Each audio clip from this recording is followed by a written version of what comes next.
ఎప్పుడన్నా వచ్చినా అన్న జాతరకు?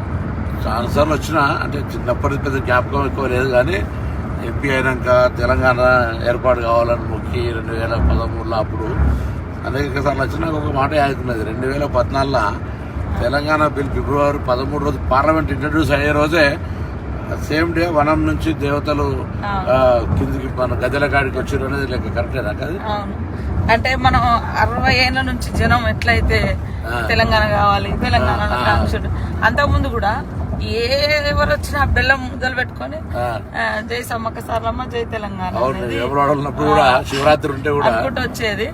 ఆ తర్వాత నేను అక్కడ అప్పుడు ఎమ్మెల్యేగా ఉన్నా 2009 నుంచి 14 వరకు. ఆ రోజు మేము ఆడ మీడియా పాయింట్ ఉంటుంది, నాగమంచి అంటారు. నాగమంచి అంటే అది సెక్యూరిటీ. ఒకప్పుడు యుద్ధం అప్పుడు సమ్మక్క సారలమ్మ కాకతీయులకు వ్యతిరేకంగా పోరాటం చేసేటప్పుడు వాళ్ళ సైన్యాలు ఎక్కడి నుంచి వస్తున్నాయని వీళ్ళు ఒక మంచలాగా హైట్ వేసుకొని, అది ఇప్పుడు మనము ఒక పోలీస్ చెక్ పోస్ట్ లాగా ఇప్పుడు లాస్ట్ కు మీడియా పాయింట్ అయిపోయింది అంతే. ఆడ ఉండగానే సాయంత్రం ఒక రిపోర్టర్ వచ్చి, మేడం ఈ రోజు పార్లమెంట్ లోకి బిల్లు వచ్చింది, తెలంగాణ బిల్లు వచ్చింది కానీ గొడవలు అయినాయి. ఎందుకంటే మేము ఆ జాతరలో ఉన్నాం కదా. పెప్పర్ స్ప్రే అదే రోజు స్పీకర్ అడ్డం నిలుస్తున్నాం మేము, బిల్లు పెడుతున్నంటే మొత్తం రాజగోపాల్ ముందు నుంచే బిల్లు పెట్టనీయమంటుండే. ఎట్లా పెట్టనీయరు ఏందనే దాని మీద మేము మొత్తం ఎంపీలు అందరం స్పీకర్ కు హోమ్ మినిస్టర్ అడ్డం నిలబడ్డాం కదా, పెప్పర్ స్ప్రే కొట్టిన. అందుకే ఆ రోజే అమ్మవారు వచ్చి మాకు, ఎందుకంటే తల్లి అమ్మవారిని విశ్వాసం బాగా నుంచి కూడా అమ్మవార్లను మొక్కుడు, మన జనరల్ గ్రామ దేవతలు వీక సెక్షన్ కాబట్టి బాగా ఎక్కువ విశ్వాసం కదా. సో అదే రోజు నాకు తెలుసు పెప్పర్ స్ప్రే కొట్టడం మనం బచాయించడం అనుకుంటున్నాం. మేమంతా బచాయించడం బిల్ ఇంట్రడ్యూస్ అయింది ఆ రోజు, అది చరిత్ర. అమ్మలు కూడా మాకు కూడా చాలా అంటే ఆ బిడ్డలుగా తర్వాత ఆ ప్రాంతం గారే మన దేవుడి మొక్కు చాలా మంది మొక్కుకున్నారు. ఆ మొక్కును ఈ దేవతలు జనంలోకి వస్తూ వస్తూ అజ్ఞాతంలో ఉన్న 60 ఏళ్ళ బిల్లును పార్లమెంట్ లో ప్రపంచం ముందు పెట్టారు. అక్కడున్న తల్లి సోనియమ్మ కూడా వాళ్ళిద్దరు కూడా ఉండే, సరే సుష్మా స్వరాజ్ కూడా చేసింది. వాళ్ళిద్దరు మన మీరా కుమార్ గారు, సోనియమ్మ, సుష్మా స్వరాజ్. అట్లా చాలా చాలా అంటే మహిమలు ఉన్నది అనడానికి అదొక నమ్మకం. చాలా మంది ఇంతమంది ఆఫీసర్లు అక్కడ పనిచేస్తారు కదా, ఎవ్వరికేం కదా, అందరు మంచిగా అంటే సంతోషంగా మళ్ళీ అందరు ప్రమోషన్లతోటి ఆనవాయితీగానే వస్తున్నది.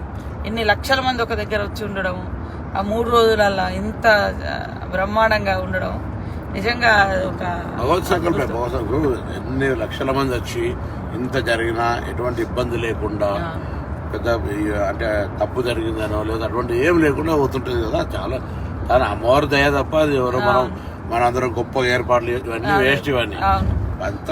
అందుకే ఇప్పుడు ఇవాళ కొత్తగా మేము మన ప్రభుత్వం రేవంత్ రెడ్డి గారు ముఖ్యమంత్రి అయినాక మనం అందరం కూడా మన 6 గ్యారంటీలలో మహిళలకు బస్ ఫ్రీ ఇచ్చినాక నేను కొంచెం భయపడ్డా. ఇంతమంది ఇప్పుడు రోజు 30 ఎంత జరిగింది అనుకుంటారు, 14 కోట్లు దాటిపోయింది. అలా రోజు సంఖ్య మహిళలు పెరుగుతా ఉంది. అయితే ఈ సమ్మక్క సారక్క చేస్తే బస్సులు మేనేజ్మెంట్ అయిద్దా కదా అని భయపడి మీటింగ్ రోజు కూడా ఏం చెప్పినా, చూడు దేవాలయం కార్యక్రమాలు నిర్వహించేది ఒకరైతే, వచ్చేపోయేటోళ్ళకి జనానికి సంబంధించి ఒకరైతే, బస్సుల నిర్వాహకులు ఒక స్పెషల్ ఆఫీసర్లు పెట్టి క్రౌడ్ మేనేజ్మెంట్ చేయకపోతే ఇబ్బంది అవుతుంది. ఒక బస్సు ఎక్కడైనా ఇబ్బంది టైర్ వాళ్ళకి, ఇప్పుడు అదంతా నేచర్ గా టైర్ కి ఏమైనా అయింది అనుకో, బస్ అయిపోయింది మొత్తం ఎంత కిలోమీటర్ ట్రాఫిక్ అవుతుంది. అందుకే మధ్య మధ్యలో క్రేన్లు పెట్టడము ఇటువంటి వ్యవహారం చేయకపోతే నడుతుందని మనం ఎలా జరుగుతుంది. మంచి పని చేసారు మీరైతే. ఫస్ట్ మీ శాఖ నుంచి మహిళలకు బస్ ఫ్రీయే కాకుండా ఇప్పుడు జాతరకు కూడా నాకు డౌట్ ఉండే, అసలు మరి ఇస్తారా ఇయ్యరా, ఎందుకంటే క్రౌడ్ ఎక్కువ ఉంటది, మేనేజ్ చేయడం కూడా కష్టమే. బస్సులు కూడా మనకు సరేరా అంత గతంలో చూస్తే ఆ బస్సులను పట్టించుకునేది లేదు, రిపేర్లు లేవు, అన్ని ఆగమాగా ఉన్నాయి. ఆర్టీసీ కొద్దిగా సరే పేమెంట్ అదేంది ఫైనాన్స్ మినిస్టర్, డిప్యూటీ సీఎం గారు కానీ లేకపోతే ఆర్థిక శాఖ వాళ్ళంతా ఎప్పుడప్పుడు చేస్తారు. ఎందుకంటే మహిళలంతా హ్యాపీగా ఉన్నారు, వాళ్ళకి ఎక్కడికైనా ఫ్రీ అవుతుంది. ఇంకోటి ఏంటంటే ఈవెన్ ఎక్కడికన్నా ఊరు నుంచి పక్కకు పోయి డిమార్ట్ లో షాపింగ్ లో మాల్ కొనుకొచ్చుకుంటున్నారు. రెండోది దేవాలయాలకు విపరీతమైన రష్ పెరిగింది.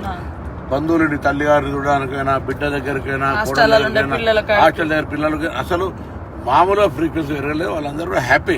నిజంగా మనం ఏదైతే మాట ఇచ్చినామో, నేనైతే ఎన్నికలప్పుడు చెప్పిన నా తెలంగాణ అక్క చెల్లెలకు, అత్తగారింటికైనా అవ్వగారింటికైనా 1000 ఎకరాలు భోజనం పెట్టినా పోతాంటే బస్ ఫ్రీ అన్న చూడు, దాంతో చాలా పెద్ద ఒక జరిగింది. మనం మళ్ళా గ్యాస్ కూడా అనేది మహిళలకు సంబంధించి చాలా పెద్ద ఆర్థిక భారం నుంచి బాగా కరెంట్ బిల్ కూడా వాళ్ళే కడతారు. కరెంట్ బిల్ 3000 అంటే అసలు మహిళలు అయితే అసలు ఇక వాళ్ళు మనల్ని కాంగ్రెస్ మనం ఇలా అదృష్టం మన అందరం ప్రభుత్వంలో ఉన్నాం. ఒక మహిళ చెప్తున్నారు, ఉమెన్ గ్రూప్ స్వయం సహాయక సంఘాలలో మన ఇంద్రవెల్లిలో మీటింగ్ పెట్టినాం కదా, వాళ్ళకి నెలకు 4 నుంచి 5,000 మిగులుతున్నాయట. అంత ముందు భారం ఉండేది. ఎందుకు అంటే మేము బస్ ఫ్రీ ఎక్కుతాను, వేరేకి వెళ్ళిపోతే బస్ ఖర్చు వచ్చేది.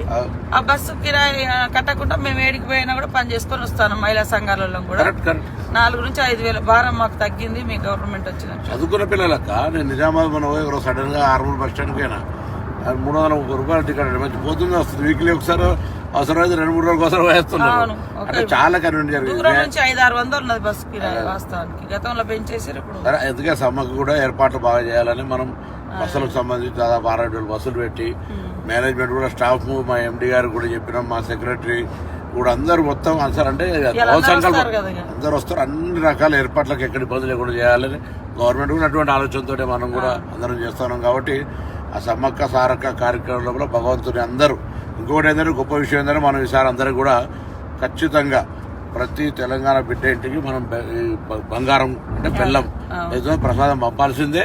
ఆ కార్యక్రమంలో మనం తప్పకుండా నిర్వహించాల్సిన అవసరం ఉంది. అది ఎంతరన్నా కానీ మనకు అన్ని గ్రామ సేవకుల ద్వారా అవసరమైతే ప్రతి నెట్వర్క్ ఉంది. అందులో పంచాయతీరాజ్ డిపార్ట్మెంట్ కావచ్చు, లేకపోతే మనం ట్రాన్స్పోర్టేషన్ కూడా మా ట్రాన్స్పోర్ట్ వ్యవస్థ ఉన్నది మా దగ్గర నాటేస్తుంది. మేము ట్రాన్స్పోర్ట్ లో గూడ్స్ పెట్టాం కదా. సో మనం అందరం పంపుదాం తప్పకుండా. మనం భగవంతుడు మన గ్రామీణ దేవతలు కాబట్టి ప్రకృతి మించింది అంటే ఊరూరులో ఉండే దేవతల నమ్మకాలను, ఆ నమ్మకాలు ప్రజలకు ఇంకా బలంగా ఉన్నాయి. అంటే వాళ్ళ ఆదివాసీ బిడ్డలు, ఆదివాసీ సమాజం అప్పుడు ఇబ్బంది పడ్డది. అప్పుడు వాళ్ళకు అప్పుడున్న రాజులకు వ్యతిరేకంగా పోరాటం జరిగింది. కానీ తల్లి బిడ్డలంటే కదా. అవును, తల్లి బిడ్డలు జనరల్ సమ్మక్క సారక్క అంటే సినిమా అట్లా సినిమా కానీ లేదా బయట కూడా ప్రొజెక్షన్ తప్ప అసలు సమ్మక్క సారక్క అక్కయ్యాలనుకో. సమ్మక్క సారక్క తల్లి బిడ్డలు జరిగిన పోరాటంలో జరిగిన వ్యవస్థ అసలు ఏం చెప్పు అంటే అప్పుడు 13వ శతాబ్దంలో కాకతీయులు పరిపాలించారు మన ఏరియా. అటు కూడా మన గోదావరి ప్రాంతం అంతా కూడా వాళ్ళ కంట్రోల్లో ఉండే. అంటే కప్పం కట్టం అనేది అంట, పన్నులు వేస్తే అప్పుడు 7 సంవత్సరాలు కరువు. ఈ కరువులో మేము కప్పం కట్టలేము, మేము తినడానికి దొరుకుతలేదని మన సామంతరాజు మేడరాజు ఉండే అన్నట్టు, మన ట్రైబల్ గిరిజనుడు.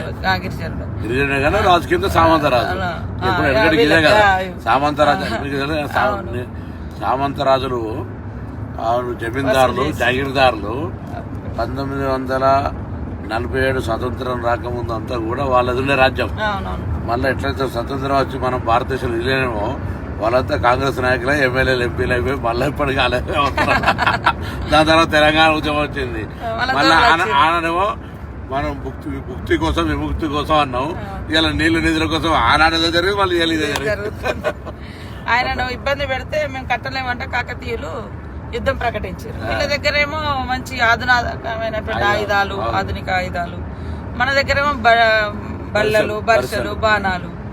అట్లా కూడా పాపం యుద్ధం చేసి మంచా కాడికి వచ్చినాక వెనక నుంచి కాకతీయ సైనికుడు వెనక నుంచి సమ్మక్కను బర్షతో పొడిచి ఆమె గుట్టలకు వెళ్ళి ఆ చిలుకల గుట్టలో అదృశ్యం అయిపోయింది. ఇక కనపడకుండా ఆమె వాడిన వస్తువులు దొరికినాయి. అట్లా ఆమె దొరకలేదు, అట్లా దేవతగా మారి ఇప్పుడు ప్రతి 2 సంవత్సరాలకు ఒకసారి గుట్ట మీద నుంచి కుంకుమబర్ణి రూపంలో ఆమె వస్తువులు తీసుకొచ్చి ప్రతిష్ఠింపజేస్తారు. ఆ 4 రోజులు, ఆ 3 రోజులు గద్దెల మీద ఉంటుంది. ఆ తర్వాత మళ్ళీ శనివారం రోజు జాతర ఏ వారం అన్నా రాని, బుధవారం స్టార్ట్ అవుతుంది, శనివారం నాడు ఎండ్ అవుతుంది. అది ఏ తారీఖు అన్నా కానీ, ఏ నెలన్నా కానీ. వారాలు మాత్రం బుధవారం నాడు సార్లమ్మ వస్తుంది గద్దెల మీదకి, బేస్తవారం నాడు సమ్మక్క వస్తుంది, శుక్రవారం నాడు అందరు దేవతలు ఉంటారు. పగిడిద్దరాజు, గోవిందరాజు.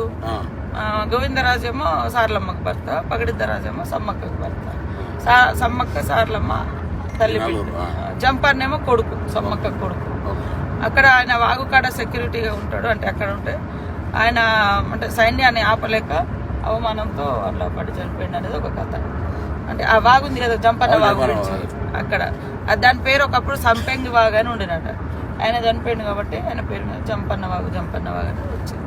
ఇప్పుడు కూడా మనకు 21వ తారీఖు నుంచి 24 వరకు ఉంటుంది. 21 నాడు సార్లమ్మ వస్తుంది గద్దె మీదకి, 22 నాడు సమ్మక్క వస్తుంది, 23 అందరు దేవుళ్ళు ఉంటారు, 24 సాయంత్రం మళ్ళీ 4 గంటలకు మళ్ళీ యథావిధిగా చిలకలగుట్టకు సమ్మక్క వెళ్తుంది, కన్నెపల్లికి సార్లమ్మ వెళ్తుంది, గోవిందరాజు అక్కడ కొండాయి విలేజ్ వెళ్తారు. మళ్ళీ అక్కడ వాళ్ళకు గూడులు ఉంటాయి అక్కడ గుట్టలలో, మళ్ళీ అక్కడ ఏ వంశస్థులు ఆ వంశస్థులు. మళ్ళీ ఇది అయిపోయిన తర్వాత నెక్స్ట్ జాతర కూడా ఊర్లలో మళ్ళీ చేస్తారు, తిరుగువారం జాతర. ఎదురు పిల్లలు ఇచ్చుడేమో ముందు వారం, ముందే వచ్చే వారం బుధవారం, ఈ బుధవారం.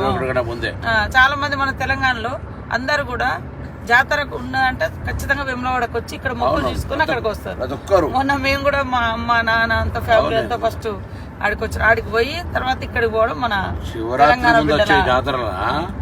అసలు వేములవాడ మామూలు ఇవాళ సోమవారం కదా, లక్షల మంది ఉంటారు. అవును, కానీ మారాలి, అది ఇంకా మార్చాలంటే ముఖ్యమంత్రి 100 కోట్లు ఇస్తే ఇవ్వలేదు. అక్కడ ప్రస్తుత శివాలయాలు నిర్లక్ష్యం ఉంటే సరే మేము ఇప్పుడు దాన్ని నేను మిత్రుడు శాసనసభ్యుడు రాజు దాన్ని చేయాలనే ప్లానింగ్ చేస్తున్నాం. దానికి డెవలప్మెంట్ మన అందుకే వీటిడే డెవలప్మెంట్ కూడా ముఖ్యమంత్రి గారి దగ్గర పెట్టాం. దీనికి లింక్స్ ఇప్పుడు నిన్న కూడా మనం బడ్జెట్ చదివినప్పుడు మన పెద్ద దేవాలయం నేను ఇలా కాకుండా అదే ఇవన్నీ చేస్తాము. ఏదైనా మొత్తానికి అయితే అక్క సమ్మక్క సారక్క పోతున్నాం, మంచి అమ్మవారిని మొక్కి ఈ కార్యక్రమం ఎటువంటి విఘ్నాలు లేకుండా అందరు భక్తులు వచ్చి మంచిగా ప్రభుత్వం ఇస్తున్న ఉచిత బస్సు కావచ్చు, అక్కడ మనం ఇప్పటికీ ఏర్పాటు చేస్తున్న సౌకర్యాలు కావచ్చు, ఏదున్నా లోకల్గా మీరు నేను స్కూల్ ఓనర్ కూడా కోరుతా ఉన్నా, మీరు బస్సులో పోతా అంటే ఇవ్వండి. మీరు అన్ని బస్సులనే రావాలి, అందరు ఇళ్ళనే కాదు, స్కూల్ బస్సులు ఫ్రీ ఇవ్వండి. ఎవరికి వాహనాలు ఉంటే వాళ్ళకు వాళ్ళ ఫ్యామిలీ పోయినాడు ఇంకోరైనా పోతా అంటే ఇవ్వండి. అందరూ మొత్తం ప్రజా రవాణా మీద ఆధారపడితే కూడా ఇబ్బంది అవుతుంది. 2 సంవత్సరాలకు ఒకసారి వస్తుంది కాబట్టి అందరూ కూడా అన్ని రకాలుగా ఎవరు ఇప్పుడు భక్తుడికి దేవునికి ఎట్లా సాయం చేయాలనుకుంటే అట్లా సాయం చేయాలి. కొందరు ఉండేళ్ళు వేస్తారు, కొందరు 4 అన్నదానం పెట్టి కార్యక్రమం, అట్లా అందరు స్వచ్ఛంద సంఘాలు కూడా రాష్ట్ర వ్యాప్తంగా ప్రజలకు వచ్చి అన్ని సౌకర్యాలు ఏమైనా కూడా పోతుంది.